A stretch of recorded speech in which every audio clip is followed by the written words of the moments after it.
Hello everyone and welcome back to my channel. Before I begin, I want to let everyone know that I made a new Discord server called G8N's Hangar. I plan on joining weekly, so if anybody wants to fly together, we can make that happen. My Discord server is linked down in the description below. Anyway, back to the video.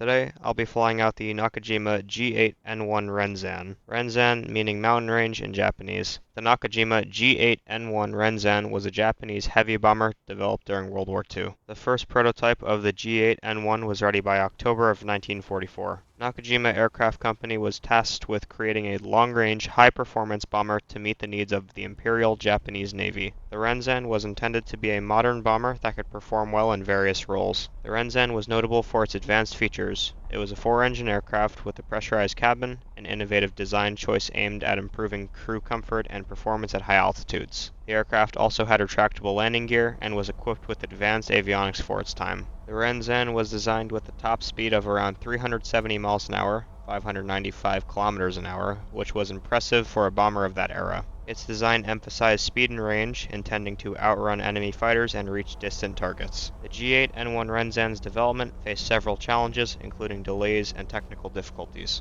The aircraft was not produced in large numbers, with only a few prototypes and a limited number of operational units being built. The production issues were partly due to the complex design and the pressures of wartime production. The Renzan did not see significant combat action during World War II.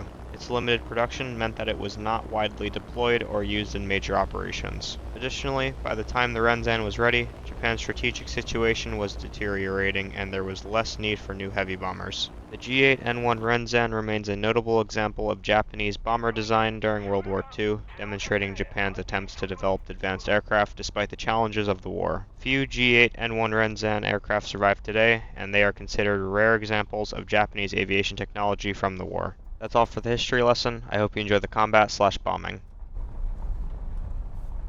Right now we just spawned into the game and I'm heading towards a base. The thing is though, I have a couple of aircraft who are a lot faster than me and they're below me. They're going to get to bases before I do. That's one of the cons about these higher tier bombers. You really aren't able to bomb a lot of bases. Most of the time if you get up tier, your entire lobby is just going to be a bunch of jets and they're all just going to be able to get to the bases before you. You're pretty much just a sitting duck whenever you're at high altitude with a bunch of bombs, no bases to bomb, and the entire enemy team climbing up to you. Even if all your bases get taken, you still have the ground targets that you're able to bomb. I would definitely try to prioritize the line of tanks and armored vehicles. Your one sole use isn't only going to be bombing in this bomber though. When I've flown this aircraft, this is one of the most maneuverable bombers I've ever flown. Japan is known for their aircraft's agility. Now I'm definitely not saying to try and start a turn fight with a fighter. You have incredible back gunners, and if you're able to hit your enemy, you can do a ton of damage. I see a Spitfire off my nose climbing up to try and intercept me. I want nothing to do with that, so I'm going to break off.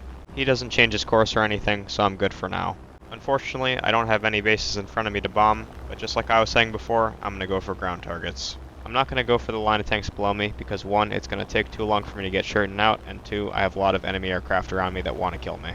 These howitzers and light pillboxes are better than nothing. You just have to make sure that your bomb sight actually hits your target. If you want it to hit your target, you have to aim for the dead center of the bomb sight. This is what I'm talking about. The arrow is pointing to the dead center of the bomb sight. If you want to hit your target, you have to aim there.